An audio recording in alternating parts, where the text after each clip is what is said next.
ନମସ୍କାର। ଆଗକୁ ଆସୁଛି ରଥଯାତ୍ରା ଏବଂ ରଥଯାତ୍ରାରେ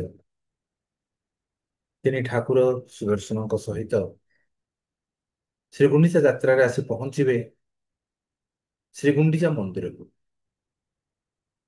ତେଣୁ ଶାବର ଶ୍ରୀକ୍ଷେତ୍ର କୋରାପୁଟର ଶ୍ରୀଗୁଣ୍ଡିଚା ମନ୍ଦିର ବର୍ତ୍ତମାନ ଚଳଚଞ୍ଚଳ ହୋଇ ଉଠିଛି।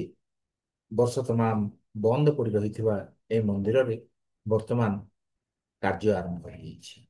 ପ୍ରସ୍ତୁତି ପର୍ବ ଚାଲିଛି।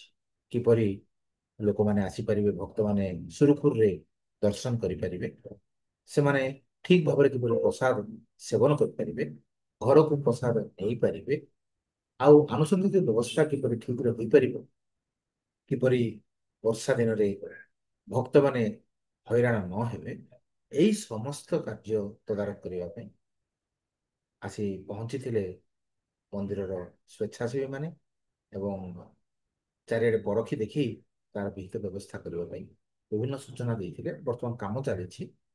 ଠିକ ଗୁଣ୍ଡିଚା ମନ୍ଦିରର ପଛପଟେ ଏକ ବିରାଟ ସ୍ଥଳୀ, ଯୋଉ ସ୍ଥଳୀରେ ଖାଇବାର ଯୋଜନା, ଯାହା ପ୍ରସାଦ ସେବନ କରିବାର ଯୋଜନା ସେଠି କରାଯାଇଛି।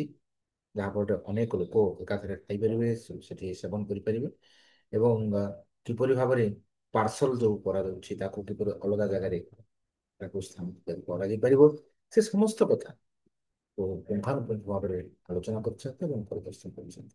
ଆମେ ଆଶା କରୁଛୁ ରଥଯାତ୍ରାଟି ଏଥର ସମସ୍ତଙ୍କୁ ଏକ ନୂତନ ଆନନ୍ଦ ଦେବ ଏବଂ ଏକ ନୂତନ ଉତ୍ସାହ କରିଦେବ। କାରଣ ସମସ୍ତେ ପ୍ରସ୍ତୁତ ଶ୍ରୀଗୁଣ୍ଡିଚା ଯାତ୍ରାକୁ ଅଙ୍ଗେ ଅଙ୍ଗେ ନିଭାଇବା। କାରଣ ଶାବର ଶ୍ରୀକ୍ଷେତ୍ରର ଏଇ ଯାତ୍ରା, ରଥଯାତ୍ରା ନିଆରା, ଏବଂ ସେ ନିଆରା ରଥଯାତ୍ରା ଦେଖିବା ପାଇଁ ଆପଣ ନିଶ୍ଚିତ ଭାବରେ ଆସୁଛନ୍ତି। ରହୁଛି ତେବେ, ନମସ୍କାର।